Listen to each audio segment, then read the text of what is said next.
ہم کریں گے ہر مظلوم کی حمایت۔ السلام علیکم، میں ہوں حرین فاطمہ اور آپ دیکھ رہے ہیں حمایتی نیوز HD چینل۔ نظر ڈالتے ہیں آج کی اہم خبروں پر۔ سانگڑ بیروچی وقار بٹی جدید سندھ کا جدید تعلیمی نظام سانگڑ کے اسکول قبرستان تعلیم میں تبدیل۔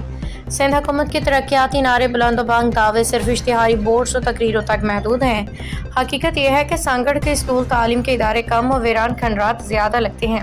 کہیں چھتیں ٹپکتی، کہیں کھڑکیاں دروازے غائب۔ اس جدید دور میں بھی اسکول ایسے ہیں جہاں طلبہ و اساتذہ کو غلامی کے زمانے کی طرح کھلے آسمان تلے پڑھنے پہ مجبور کر دیا گیا۔ Government primary school Iqbal Ahmed بڑری میں اس تعلیمی تماشے کی شرمناک مثال۔ گزشتہ 3 سالوں سے یہاں ایک استاد درخت کے سائے تلے ننھے بچوں کو تعلیم دے رہا ہے۔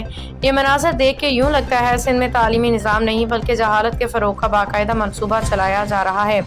علاقہ مکینوں کا کہنا ہے ہر بجٹ میں تعلیم کے نام پہ اربوں روپے نکلے جاتے ہیں، لیکن زمینی حقیقت یہ ہے کہ اسکول کی 4 دیواری تک نصیب نہیں۔ یہ ہے جدید سندھ کا جدید تعلیمی نظام۔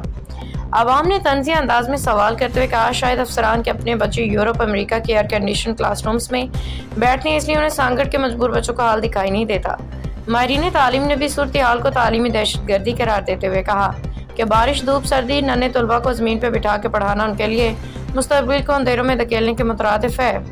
کیا محکمہ تعلیم کے افسران کی آنکھیں بند ہیں یا انہیں صرف تنخواہیں اور مراد ہی نظر آتی ہیں؟